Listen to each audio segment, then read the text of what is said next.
Deer Bangladesh, আমি আপনাদের সামনে কোনো মুভির রিভিউ নিয়ে আসি নাই। বিশেষ করে কেজিএফ মুভির মতো বিশাল আকারের মুভি রিভিউ করার মতো পরিস্থিতি আমার নাই। কিন্তু আমি আপনাদের সামনে একটা চাঞ্চল্যকর তথ্য নিয়ে এসেছি। সম্প্রতি বাংলাদেশে একটা ফোন রেকর্ড ব্লাস্ট হয়ে গেছে। বুমের পড়লে যেমন ব্লাস্ট হয়ে যায় তেমন ব্লাস্ট হয়ে গেছে।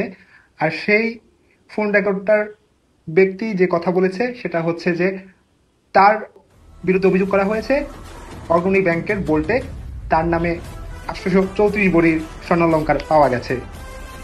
এই অভিযোগের ভিত্তি সে উড়িয়ে দিয়ে সে বলেছে যে যে পরিমাণ স্বর্ণ পাওয়া গেছে তার সমমূল্য বা সেই স্বর্ণালঙ্কার যেন করাইল বস্তিবাসীকে দান করা হয়, সেই ঘোষণা সে মিডিয়ার মাধ্যমে দিয়ে ফেলেছে। তো আমরা ধারণা না, আমরা শিওর যে এই স্বর্ণালঙ্কারের সকল মূল্য এবং সকল পরিমাণ এই করাইল বস্তিবাসীর দিকে যাবে। কেননা এই করাইল বস্তিবাসী পুড়ে ছারখার হয়ে গেছে। প্রায় 1000 বসতি পুড়ে ছাই। 1 লক্ষের বেশি মানুষ বাস্তুচ্যুত, খোলা আকাশের নিচে দিন কাটাচ্ছে।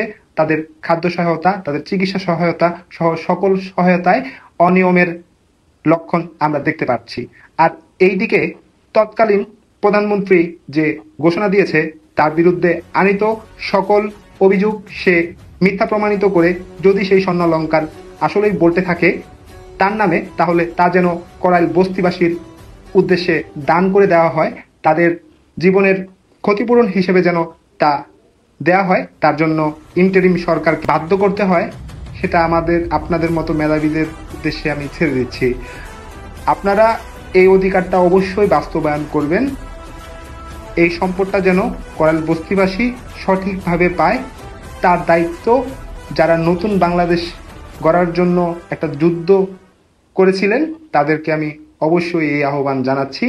আর আমি ধন্যবাদ জানাচ্ছি সেই মহান মানুষকে যে এত স্বর্ণ থাকার পরেও যা সে এক কথাতে দান করে দিয়েছে। তো ধন্যবাদ। আসসালামু আলাইকুম।